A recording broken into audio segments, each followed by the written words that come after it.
Welcome guys to the YouTube channel SI Mean Success।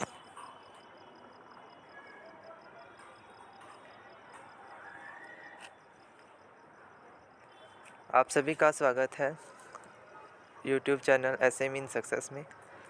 मैं रवि जांगड़ा आज से आप सभी बच्चों की इंग्लिश की क्लासेस स्टार्ट कर रहा हूँ। ठीक है, इससे पहले मैंने हिंदी की क्लासेस और कंप्यूटर की क्लासेस भी स्टार्ट कर दी हैं। ठीक है, वो आप जाके देख सकते हैं। ठीक है, हिंदी की अभी 2 क्लास हुई हैं और कंप्यूटर की भी 1 क्लास हो चुकी है। ठीक है, और आज से हम कंप्यूटर की इंग्लिश की क्लास भी शुरू कर रहे हैं। ठीक है, और ये हमारी फर्स्ट क्लास है जिसमें हम सिलेबस के बारे में डिस्कस करेंगे कि क्या क्या हमारा सिलेबस है, क्या हमारी स्ट्रेटेजी रहेगी, किस तरह से हमने हमारे कॉन्सेप्ट जो है वो स्ट्रॉन्ग करने हैं इंग्लिश के। ठीक है अभी तो शुरुआत करते हैं और डिस्कस करते हैं आज का इंग्लिश का हमारा पूरा कंप्लीट सिलेबस। ठीक है अभी ओके।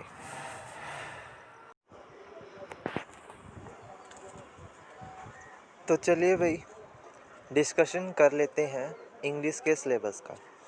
ठीक है, अभी तक हिंदी का और कंप्यूटर का जो भी सिलेबस है वो मैं डिस्कस कर चुका हूँ और आज इंग्लिश की हमारी पहली क्लास हो रही है, तो इसमें हम सिलेबस डिस्कस करने वाले हैं।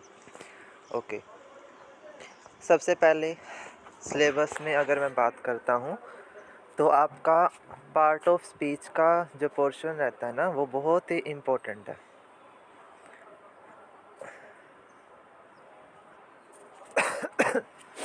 पार्ट ऑफ स्पीच का जो पोर्शन है वो बहुत ज़्यादा इम्पोर्टेंट है, जिसमें आपके 8 type of part of speech है। ठीक है, जिसमें आप नाउन, प्रोनाउन, वर्ब, एडजेक्टिव, ठीक है, एडवर्ब, प्रेपोजिशन, कंजंक्शन, इंटरजंक्शंस, ये सारी बातों को पढ़ते हैं। तो आपका बहुत ही इम्पोर्टेंट पोर्शन रहता है और इससे 1 या 2 क्वेश्चन हर बार आता है भाई। ठीक है, पार्ट ऑफ स्पीच से क्वेश्चन आता ही आता है। ठीक है, तो अगर 1 बाय 1 बात करूँ तो आपके जो सिलेबस में पोर्शन है नाउन, ठीक है, प्रोनाउन आपका, verb, adverb, adjective, preposition, conjunction और इंटरजंक्शन, ये आपके सारे क्या हैं, पार्ट ऑफ स्पीच है। और इनकी मैं एक अलग से ही इनको करवाऊंगा। ठीक है ना, एक अलग सेपरेट क्लास में इनको कवर कर लेंगे। ठीक है, ज़्यादा हमें इन पे फोकस करना है पार्ट ऑफ स्पीच के ऊपर। ठीक है, तो बहुत ही अच्छे से करेंगे, विद क्वेश्चन की हेल्प से हम इसका पूरा सिलेबस जो है वो करने वाले हैं। ठीक है, आपको इस चीज़ की कोई भी प्रॉब्लम नहीं होगी कि हमें कैसे सिलेबस करना है कैसे नहीं करना। क्वेश्चन जो है वो सारे के सारे डिस्कस होंगे। ठीक है, वेदर पार्ट ऑफ स्पीच से रिलेटेड हो, ग्रामर से रिलेटेड है, ठीक है, वो कैब से रिलेटेड है। ठीक है, सारे क्वेश्चंस मैं डिस्कस करने वाला हूँ। ठीक है, इंग्लिश में आपके मार्क्स नहीं जाने दूँगा। ठीक है, लेकिन कंडीशन यही है कि आप रेगुलरली क्लास को अटेंड करेंगे। ठीक है, आगे थोड़ा और देख लेते हैं वो कैब वाला सेक्शन। तो उसमें सिनोनियम और एंटोनियम, यहाँ से 2 क्वेश्चन बनते हैं। ठीक है, जिसमें या तो आपसे सिनोनियम पूछते हैं या एंटोनियम पूछते हैं। कोई वर्ड दे देते हैं और उसमें या तो उसका सिनोनियम पूछा जाता है या एंटोनियम पूछा जाता है। ये भी बहुत ही इम्पोर्टेंट क्वेश्चन है जो आता ही आता है। ठीक है, उसके बाद आगे चले तो आपका जो नरेशन है, नरेशन से क्वेश्चन बन जाता है। ठीक है, आपका वॉइस से क्वेश्चन बन जाता है। ठीक है, ग्रामर के क्वेश्चन में सब्जेक्ट वर्ब एग्रीमेंट, यहाँ से क्वेश्चन बन सकता है। ठीक है भाई, एरर का क्वेश्चन बन सकता है आपका, टेंस बेस्ड एरर आ सकता है। ठीक है, तो ये आपका ग्रामेटिकल पोर्शन है जहाँ से क्वेश्चन जो है वो बन जाते हैं। तो इनको भी हम 1 बाय 1 सारे के सारे कवर करेंगे। आज हमारी जो क्लास है उसमें हम सिलेबस को डिस्कस कर रहे हैं कि हमारा क्या क्या सिलेबस होने वाला है। ठीक है ना, तो ये आपका ग्रामेटिकल पोर्शन है जिसमें ये सब आएगा। उसके बाद एक बहुत ही इम्पोर्टेंट टॉपिक है फिगर ऑफ स्पीच का।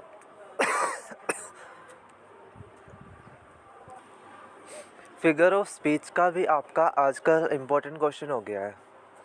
इसमें हिंदी में जैसे हम अलंकार पढ़ते हैं वैसे ही इंग्लिश में फिगर ऑफ स्पीच आता है। ठीक है, कोई सेंटेंस दे देते हैं और हमसे बोला जाएगा कि इसमें कौन सा फिगर ऑफ स्पीच है। ठीक है, काफ़ी टाइम से देखा जा रहा है कि फिगर ऑफ स्पीच से भी क्वेश्चन जो है वो एचएससी उठा रही है। ठीक है, वहाँ से भी क्वेश्चन पूछा जा रहा है, तो इस टॉपिक को भी हम जो है वो कवर करेंगे। ठीक है, इसमें हमारे फिगर ऑफ स्पीच आ जाते हैं, यूफिमिज्म, एलिट्रेशन, ठीक है, ये सब आ जाता है। पोम्स आपका है, ठीक है, सिमिली है, मेटाफर है, ये सारे फिगर ऑफ स्पीच आ जाते हैं जो हम हिंदी में अलंकार के रूप में पढ़ते हैं, इंग्लिश में उन्हें फिगर ऑफ स्पीच के रूप में पढ़ना है। तो इसकी भी एक सेपरेट क्लास होने वाली है। ठीक है,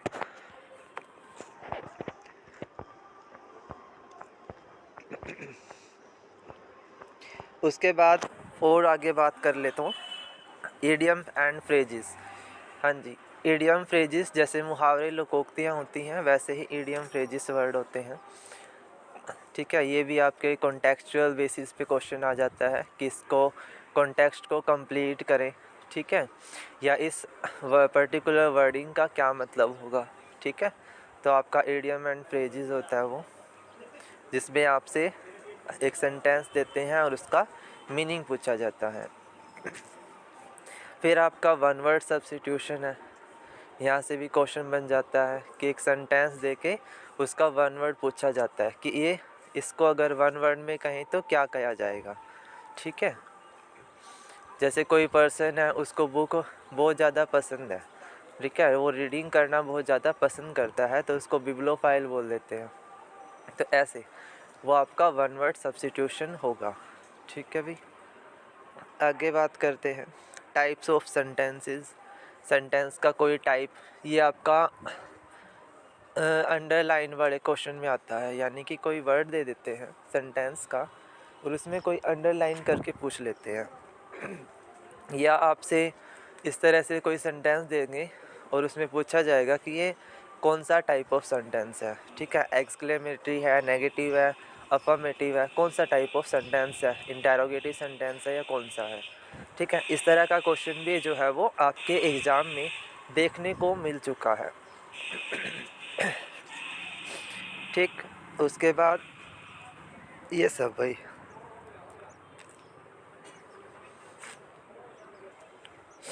हाँ जी भाई, इसके अलावा भी अगर आपको लगता है कि कोई टॉपिक रह गया है जो एचएससी पूछती है, तो आप मुझे कमेंट में लिख के बता सकते हैं। ठीक है ना, वो टॉपिक भी हम ज़रूर कवर करेंगे। मैं आपका हर एक टॉपिक कवर करूँगा जो एचएससी के एग्ज़ाम्स में आया हुआ है। ठीक है, जो सारा इम्पोर्टेंट आपका रहता है पोर्शन। ठीक है, इस चीज़ की आप बिल्कुल भी जो है वो टेंशन नहीं लेंगे कि सिलेबस वगैरह। ठीक है, आपका जितना भी टाइम है, अब हम क्लासेस पे पूरा कंसंट्रेशन रखेंगे और आपकी पूरी प्रिपरेशन जो है वो हो जाएगी। ठीक है, शुरुआत करते हैं आज के टॉपिक की। आज हमने क्या पढ़ना है। अभी तक हमने सारा का सारा सिलेबस डिस्कस किया, जिसमें मैंने ग्रामर का पोर्शन, रीडिंग का पोर्शन, ठीक है, वो कैब का पोर्शन सारा का सारा बता दिया कि कहाँ कहाँ से क्वेश्चन जो है बन सकते हैं।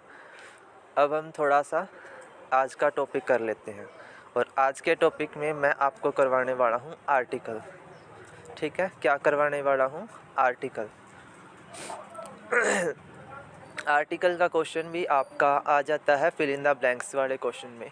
ठीक है, फिल इन द ब्लैंक्स दे देते हैं और उसमें हमें आर्टिकल फिल करना होता है। तो उसके लिए 2-4 रूल्स हैं, वो आपको माइंड में रखने हैं, उससे आपका वो क्वेश्चन इजीली हो जाएगा। ठीक है, तो शुरुआत करते हैं आर्टिकल की। ठीक है, आर्टिकल में हमारे कैटेगरी होती हैं। सबसे पहले तो ये जान लिए। ठीक है, एक तो हम ग्रामर के अंदर आर्टिकल पढ़ते हैं और एक रीडिंग के अंदर आर्टिकल पढ़ते हैं। अगर आपको ये पता हो, आर्टिकल रीडिंग के अंदर भी एक आर्टिकल होता है जो हम न्यूज़पेपर में पढ़ते हैं।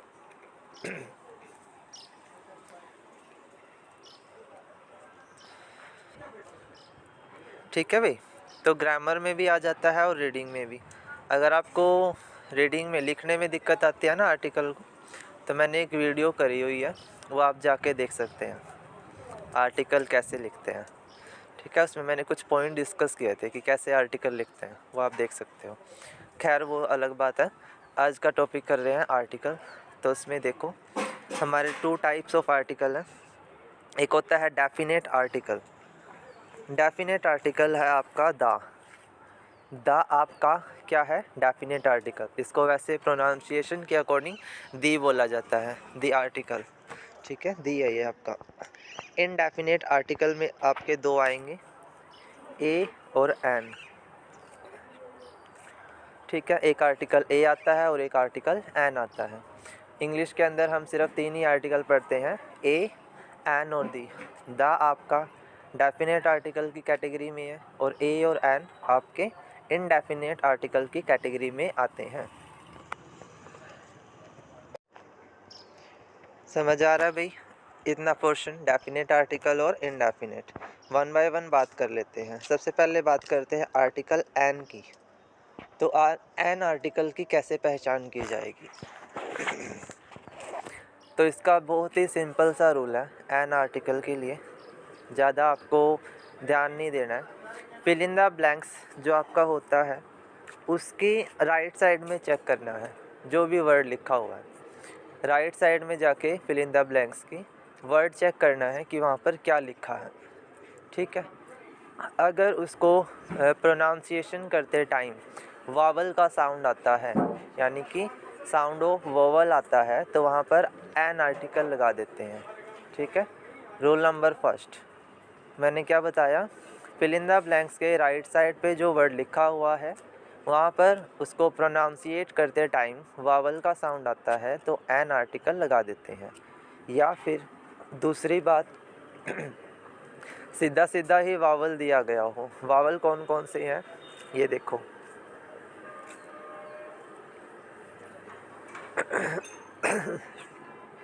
ए, ई, आई, ओ, यू, ये आपके क्या हैं, वावल हैं। अगर फिल इन द ब्लैंक्स के तुरंत बाद इनमें से कोई भी वर्ड से जो है आपका वर्डिंग स्टार्ट हो रही है तो वो भी आपका एन आर्टिकल की कैटेगरी में ही आता है।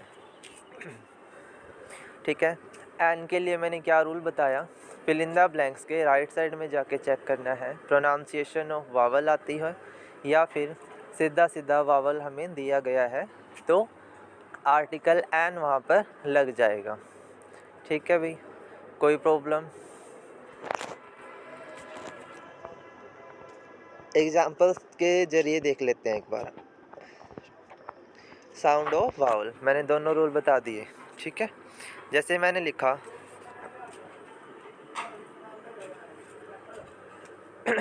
It is an umbrella, it is an umbrella. ठीक है भाई, यहाँ पर जैसे एन आर्टिकल हमें फिल करना था तो ध्यान से देखो, यहाँ पर यू दिया हुआ है एज ए वावल, तो सोचना ही नहीं है। और इसको साउंड भी कैसा आ रहा है, यू।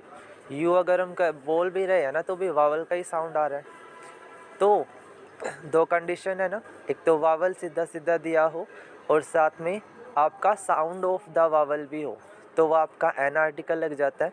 तो इसलिए यहाँ पर इट इज़ एन अम्ब्रेला ऐसे करके लिखा हुआ है। ठीक है भाई, क्लियर हो रही है बात? It is an umbrella. दूसरा एग्जाम्पल, ही इज़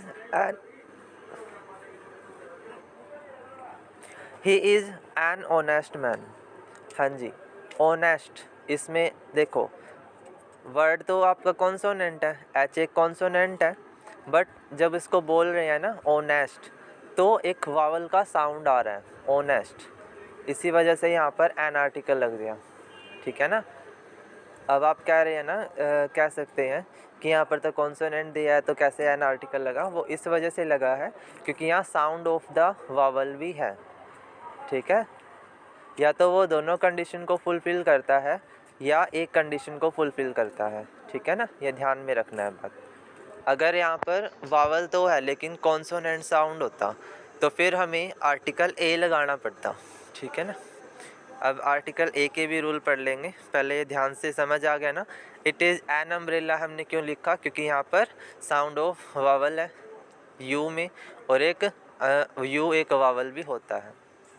दूसरे में ऑनेस्ट मैन था, इसलिए उसका साउंड ऑफ वावल था, यहाँ पर एन आर्टिकल लगा दिया। आगे चलते हैं। ए आर्टिकल के लिए क्या रूल है, सबसे पहले तो ये कॉन्सोनेंट है and sound of the consonant होता है। दो रूल है इसके लिए भी।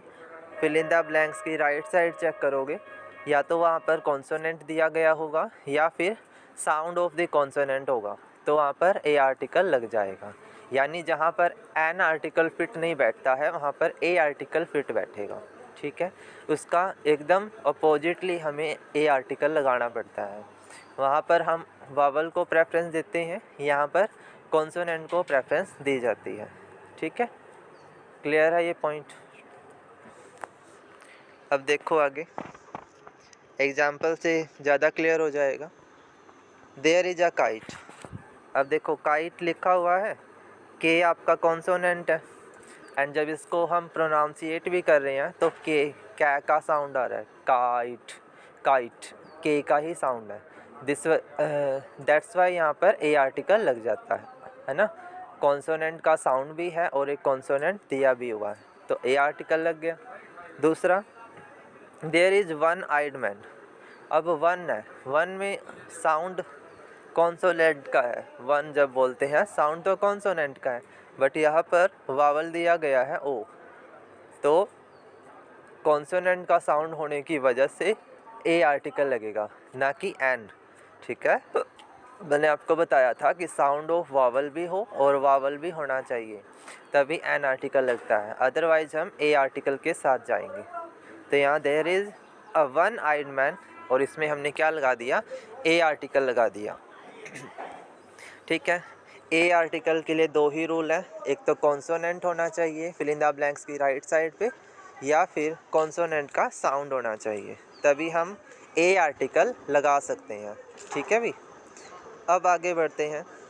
अब आर्टिकल द आ जाता है। द आर्टिकल की कुछ स्पेसिफिक कंडीशंस हैं, वो एक स्पेसिफिक कंडीशन के हिसाब से लगता है, डेफिनेट है, यानी कि वहाँ पर वो डेफिनेटली लगेगा, ना तो हम वहाँ ए लगा सकते हैं ना ही एन लगा सकते हैं। जो द के लिए प्लेस है वहाँ पर द ही आएगा। ठीक है, इसलिए इसको डेफिनेट आर्टिकल बोलते हैं। ठीक है भी, तो देखो ज़रा, किसी स्पेसिफिक पर्सन की बात हो रही है तो हम वहाँ पर द आर्टिकल लगाते हैं, यानी जैसे कोई पर्टिकुलर पोस्ट के बारे में बता रहे हैं, जैसे the prime minister, the chief minister, ऐसे कोई पर्टिकुलर पर्सन के बारे में रेफरेंस करके हम उसकी पोस्ट बता रहे हैं, तो आर्टिकल द लगाया जाता है उससे पहले। ठीक है, उस पोस्ट को या पर्सन को बताने से पहले द आर्टिकल लगाया जाता है। Name of the river, river का कोई नाम आ जाता है, जैसे गंगा, यमुना, जमुना, ठीक है, गोदावरी, सरस्वती, किसी भी तरह की रिवर का नाम आ जाता है, उस रिवर से पहले हमें द आर्टिकल लगाना पड़ेगा। द गंगा बोला जाता है, द, ठीक है, इस तरह से। ओशियन, कोई भी ओशियन है, समुद्र है, उसके बारे में कोई भी बात आई है, किसी समुद्र का नाम आया है, ओशियन का नाम आया है, उससे पहले भी हमें द आर्टिकल लगाना पड़ता है। और आगे चलते हैं। ठीक है, ओशियन के बारे में पता लग गया। उसके बाद होली बुक, जितनी भी इंडिया के अंदर होली बुक्स हैं, उन सारी बुक्स के नाम के आगे भी द आर्टिकल लगाया जाता है। ठीक है, रामायण, बाइबल, महाभारत, भगवत गीता, ये सब इनको भी अभी, ठीक है, होली बुक के नाम के पहले भी द आर्टिकल लगा सकते हैं। नेचुरल थिंग, कोई भी नेचुरल चीज़ है, जैसे मून है, सन है, अर्थ है, इनके आगे भी हमें द आर्टिकल लगाना पड़ेगा। और सुपरलेटिव डिग्री आपकी आ जाए कहीं पे तो वहाँ पर द लगाते हैं। ठीक है, डिग्रियों के बारे में भी पढ़ना होगा। सुपरलेटिव डिग्री कहीं पे लिखी हुई है ER, जैसे क्लोजर, ठीक है, लास्ट में ER लगाता है तो आपकी सुपरलेटिव डिग्री बन जाता है ना, तो उससे पहले भी द आर्टिकल आता है। स्पेसिफिक कास्ट और ग्रुप के बारे में बता रहे हैं, जैसे the committee, the Hindu, the Muslim, the Sikh, ऐसे भी हम द आर्टिकल ही लगाते हैं, ठीक है। किसी कास्ट के बारे में या ग्रुप ऑफ पर्सन के बारे में बात कर रहे हैं तो वहाँ आपके द आर्टिकल लगाते हैं। कोई भी एडजेक्टिव होता है उससे पहले द आर्टिकल लगाया जाता है, ठीक है। माउंटेन के नाम से पहले द आर्टिकल लगता है। किसी भी माउंटेन का नाम आ जाए तो वहाँ पर द आर्टिकल लगाया जाएगा, ठीक है। क्लियर है ये? देखो अब एग्जाम्पल पे आ जाते हैं। कोई भी डाउट अगर रह जाता है ना तो कमेंट में लिख के बता देना, ठीक है। कमेंट में करके बता देना कि यहाँ पर डाउट है, तो मैं डाउट क्लियर कर दूँगा। एंड कोई भी डाउट होता है तो आप व्हाट्सएप ग्रुप में भी ज्वाइन हो सकते हैं, ठीक है। व्हाट्सएप ग्रुप बनाया हुआ है डाउट के लिए, वहाँ पर आप ज्वाइन कर सकते हैं, ठीक है। या टेलीग्राम चैनल ऐसे मीन सक्सेस, वहाँ पर आप ज्वाइन हो सकते हैं। टेलीग्राम पे भी जा सकते हैं, ऐसे मीन सक्सेस के नाम से हमारा चैनल बना हुआ है, ठीक है। डाउट के लिए आप वहाँ जा सकते हैं, वहाँ पे अपना डाउट छोड़ सकते हैं और डाउट क्लियर हो जाएगा, ठीक है। Example, the sun shiny brightly, the sun shiny brightly, ठीक है। सन एक क्या है, नेचुरल थिंग है, इससे पहले द आर्टिकल लगा दिया गया है, ठीक है। ही रीड्स द बाइबल, ठीक है। बाइबल एक बुक का नाम है, इसलिए यहाँ पर द आर्टिकल लगा दिया गया, ठीक है। Slow and study wins the race, यहाँ पर ये एक मोरल दी गई है, एक स्पेसिफिक इडियम दी गई है, इस वजह से यहाँ पर द आर्टिकल लगाया गया है, ठीक है। इसकी सिर्फ यही कंडीशंस हैं जो मैंने ऊपर बताई है, ठीक है। इनको अपने माइंड में रखना है। अगर आप इसको माइंड में रखते हैं तो आपका ये क्वेश्चन बिल्कुल सही हो जाएगा, ठीक है भाई, कोई भी प्रॉब्लम नहीं होगी। तो ये थी हमारी क्लास आज की, जिसमें हमने डेफिनेट आर्टिकल और इनडेफिनेट आर्टिकल पढ़ा। उसके बाद होमवर्क के लिए मैं क्वेश्चन दे रहा हूँ, ये वाला, ठीक है। हिमालय इज़ ग्रेट पीक, ये देयर इज़ पैरट, एक ये गंगा इज होली रिवर, एक ये, ठीक है। 3 क्वेश्चन है आपके होमवर्क के, इनके आंसर आप मुझे कमेंट में लिख के देंगे, ठीक है। आज की क्लास सिर्फ इतने ही। अगर आपको क्लास अच्छी लगी है तो वीडियो को लाइक करें, शेयर करें, चैनल ऐसे मीन सक्सेस को सब्सक्राइब करें, ठीक है। एंड अगर कोई डाउट रहता है तो आप मुझे कमेंट में लिख के बता सकते हैं, या फिर आप ग्रुप में ऐड हो सकते हैं, ठीक है। आपको यूट्यूब पे लिंक मिल जाता है, ठीक है, व्हाट्सएप ग्रुप का, तो वहाँ से आप ज्वाइन कर सकते हैं, या फिर टेलीग्राम पे जाके सीधा ऐसे मीन सक्सेस आप लिखोगे तो ज्वाइन हो जाओगे, ठीक है। आज की क्लास इतनी ही है। Thank you so much for watching the video, ठीक है। एंड ध्यान रहे लाइक शेयर और सब्सक्राइब ज़रूर करना है। Thank you so much.